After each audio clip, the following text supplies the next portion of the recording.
So you want to be one of us? You want to make money and live large, Shibu? WA, take this cutlass and cut off his head, the leader of the Skull Miners said with a deep angry expression on his face. Right in front of him, a man who had been kidnapped from the neighboring village the previous night. Okay, I will do it. Give me the cutlass. As he quickly grabs the cutlass, determined to join the Skull Miners group. There, sighting on the floor, the man begs for his life. Don't kill me, don't kill me, don't kill me. I'm the only son my mother has, as the kidnapped man continues begging for his life, with tears all over his eyes and fear visibly engulfing his face and entire body. The man who had been given the cutlass, determined to make money and join this group of Skull Miners, said no words. He lifted the cutlass as the kidnapped man continued pleading, Don't kill me, don't kill me, don't kill. And his head came clean off with one stroke of the machete. The Skull Miners raised a chant in celebration of a new member being added to their ranks. You have done well, the leader said. Welcome to the Brotherhood. For if you did not take his head, your head would come off your head as well. I never doubted you.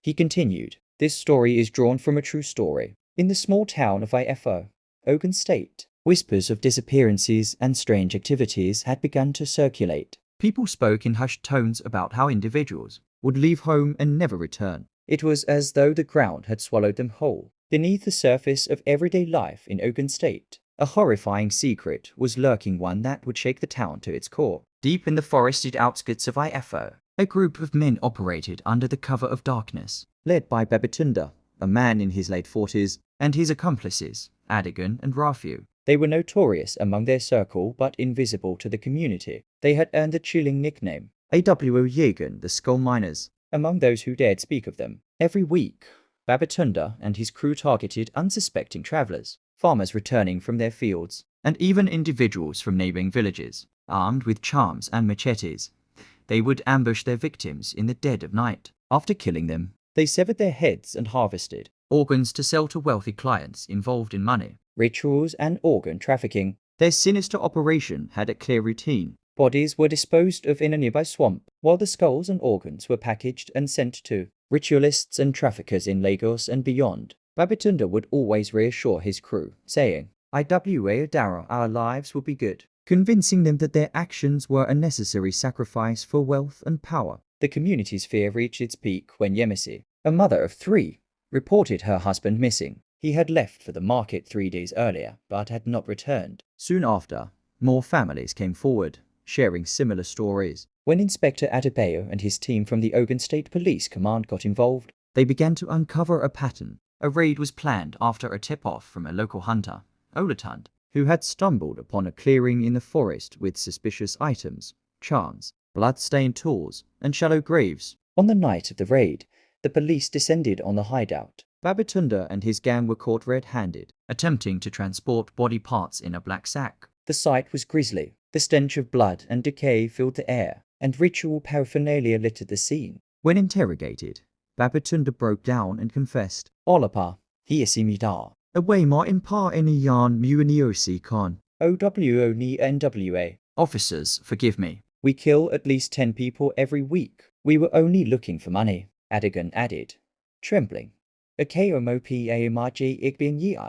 didn't know it would end like this. The confession sent shockwaves across the state. The gang admitted to being part of a network that catered to powerful individuals seeking human parts for rituals. Their revelations led to further arrests in Lagos and Osun states, exposing a much larger syndicate. The elders began murmuring, their voices rising in anger. We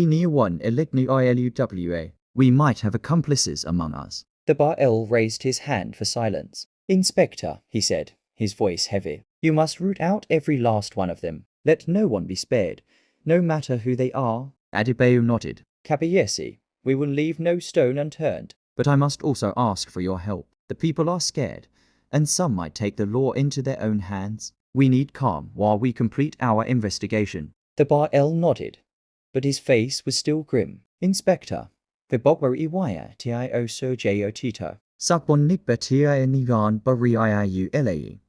Terani Teti Juro, Enigan Efiadaho." "Inspector, what you are saying is true, but when people see this kind of evil, they will not wait. They want justice." The turning point. As the Bar-El and Adebayo continued their discussion, A commotion broke out at the edge of the village. A crowd of angry youths had dragged one of the suspected informants, a Johnny, into the square. His clothes were torn, and blood streamed from a gash on his forehead. "Ijuro, stop!" shouted the Ba'el, standing abruptly. "What is the meaning of this?" "Kabiyesi," one of the youths, Sikiru, shouted. "We caught him trying to flee the village." A Johnny, shaking and crying, fell to his knees. "Ijao, Kabiyesi, Morugo, Imaikeomo Hunken, please.